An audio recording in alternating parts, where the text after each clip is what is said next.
Praise the Lord. கர்த்தரும் உலக இரட்சகரும் ஆகிய ஆண்டவராகிய இயேசு கிறிஸ்துவின் இனிதான நாமத்தினாலே உங்கள் யாவரையும் அன்போடு வாழ்த்துகிறேன். ஒரு புதிய நாளை தேவன் நம்முடைய வாழ்க்கையிலே கிருபையாய் கொடுத்திருக்கிறார். ஒவ்வொரு நாட்களையும் அவர் நமக்கு ஆசீர்வாதமாக கொடுத்து அவருடைய கிருபையினாலே நம்மை தாங்குகிற தேவனாகவும் நடத்துகிற தேவனாகவும் காணப்படுகிறார். நிச்சயமாய் இந்த நாளையும் அவர் நமக்கு ஆசீர்வாதமாய் மாற்றி கொடுப்பார். இந்த நாளுக்குரிய தேவனுடைய வார்த்தையை உங்களுக்காய் நான் வாசிக்கிறேன். கலாத்தியர் 3ஆம் அதிகாரம் 28ஆம் வசனம். கலாத்தியர் 3ஆம் அதிகாரம் 28ஆம் வசனம். யூதன் என்றும் கிரேக்கன் என்றும் இல்லை, அடிமை என்றும் சுயாதீனன் என்றும் இல்லை, ஆண் என்றும் பெண் என்றும் இல்லை, நீங்கள் எல்லோரும் கிறிஸ்து இயேசுவுக்குள் ஒன்றாய் இருக்கிறீர்கள். எனக்கன்பான தேவ பிள்ளைகளே, இங்கே அருமையான ஒரு வார்த்தையை நாம் பார்க்கிறோம். நாம் எப்படிப்பட்டவர்களாய் இருக்கிறோம் என்பதை குறித்து இங்கே பார்க்க முடிகிறது. நாம் ஆண்டவராகிய இயேசு கிறிஸ்துவுக்குள் ஒன்றாய் இருக்கிறோம் என்பதாக. இந்த உலகத்தில் வாழ்கிற ஒவ்வொரு மனிதர்களும் தேவனை சார்ந்து வாழ்கிறவர்களாய் இருக்க வேண்டும். அவரையே நம்பி இருக்கிறவர்களாய் காணப்பட வேண்டும். ஏனென்றால் இங்கே வேதவசனம் சொல்கிறது, கிறிஸ்து இயேசுவுக்குள் ஒன்றாய் இருக்கிறோம் என்பதாக. இந்த நாளிலே அப்படிப்பட்டவர்களாய் நாம் இருக்கிறோமா? பல நேரங்களிலே தேவனை விட்டு தூரமாய் கடந்து செல்லுகிறோம். தேவனை விட்டு வழி விலகி செல்லுகிறவர்களாய் இருக்கிறோம். அப்படிப்பட்டவர்களாய் இராதபடிக்கு தேவனோடு ஒவ்வொரு நாளும் ஒவ்வொரு நிமிடமும் ஐக்கியப்பட்டவர்களாய் இருக்க வேண்டும். ஒவ்வொரு நாளும் தேவனுடைய சமூகத்திற்கு வந்து அவரை தேடுகிறவர்களாய் இருக்க வேண்டும். இந்த காலவேளையிலே நம்முடைய வாழ்க்கையிலும் கூட தேவனோடு கூட ஒன்றாய் இருக்கிறவர்களாய் இருக்க வேண்டும். இந்த நாளிலே எதில எல்லாம் ஒன்றாய் நாம் இருக்க வேண்டும் என்று சொல்லி வேதத்தின் அடிப்படையிலே ஒரு சில காரியங்களை சிந்திக்க போகிறோம். முதலாவதாக வேதம் சொல்லுகிறது, யோவான் எழுதின சுவிசேஷம் 17ஆம் அதிகாரம் 11ஆம் வசனத்தை வாசிக்கும் போது, யோவான் 17ஆம் அதிகாரம் 11ஆம் வசனத்திலே, நான் இனி உலகத்தில் இரேன், இவர்கள் உலகத்தில் இருக்கிறார்கள், நான் உம்மிடத்திற்கு வருகிறேன். பரிசுத்த பிதாவே, நீர் எனக்கு தந்தவர்கள் நம்மை போல் ஒன்றாய் இருக்கும்படிக்கு நீர் அவர்களை உம்முடைய நாமத்தினாலே காத்துக்கொள்ளும். இங்கே பார்க்கும்போது முதலாவதாக வேதம் சொல்கிறது, நம்மை போல் ஒன்றாயிருக்கும்படிக்கு. ஆம் பிரியமானவர்களே, ஆண்டவராகிய இயேசு கிறிஸ்துவை போல ஒன்றாய் இருக்கிறவர்களாய் இருக்க வேண்டும். இன்றைக்கு பல நேரங்களிலே சூழ்நிலைகளுக்கு தகுந்தவாறு தேவனை விட்டு விலகி செல்லுகிறோம். மனிதனை நாடி கடந்து செல்லுகிறோம். அவர்களோடு கூட இசைந்து காணப்படுகிறோம். அவர்களோடு கூட ஒன்றாய் காணப்படுகிறோம். அப்படிப்பட்டவர்களாய் இராதபடிக்கு ஆண்டவராகிய இயேசு கிறிஸ்துவை போல ஒன்றாய் இருக்கிறவர்களாய் இருக்க வேண்டும். வேதத்தில் இன்னொரு காரியத்தையும் நாம் பார்க்க முடியும். நானும் பிதாவும் ஒன்றாய் இருக்கிறோம் என்று ஆண்டவராகிய இயேசு கிறிஸ்து சொல்லுகிறதை. இந்த நாளிலே நாமும் ஆண்டவராகிய இயேசு கிறிஸ்துவை போல ஒன்றாய் இருக்கிறவர்களாய் இருக்க வேண்டும். இந்த நாளிலே அப்படிப்பட்டவர்களாய் நாம் இருக்கிறோமா என்பதை சிந்தித்து பார்ப்பவர்களாய் இருக்க வேண்டும்.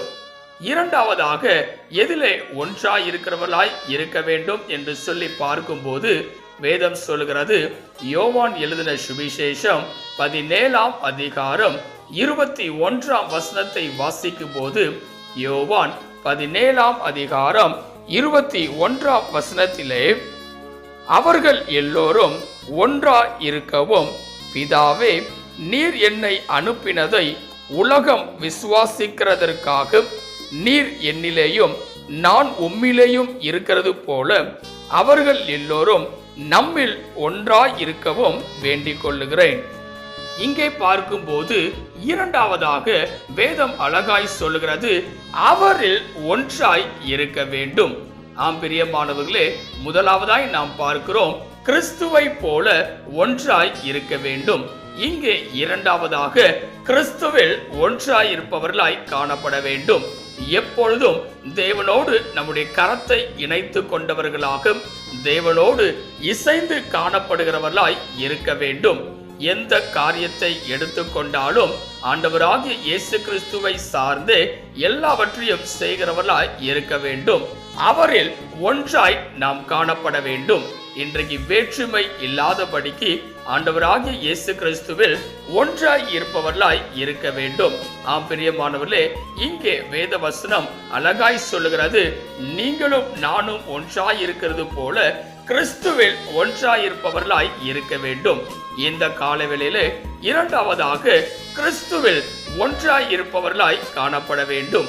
மூன்றாவதாக எதிலே ஒன்றாய் இருக்க வேண்டும் என்று சொல்லி பார்க்கும்போது வேதம் சொல்லுகிறது, யோவான் 17ஆம் அதிகாரம் 22ஆம் வசனத்தை வாசிக்கும் போது, யோவான் 17ஆம் அதிகாரம் 22ஆம் வசனத்திலே, நாம் ஒன்றாய் இருக்கிறது போல அவர்களும் ஒன்றாய் இருக்கும்படி நீர் எனக்கு தந்த மகிமையை நான் அவர்களுக்கு கொடுத்தேன்.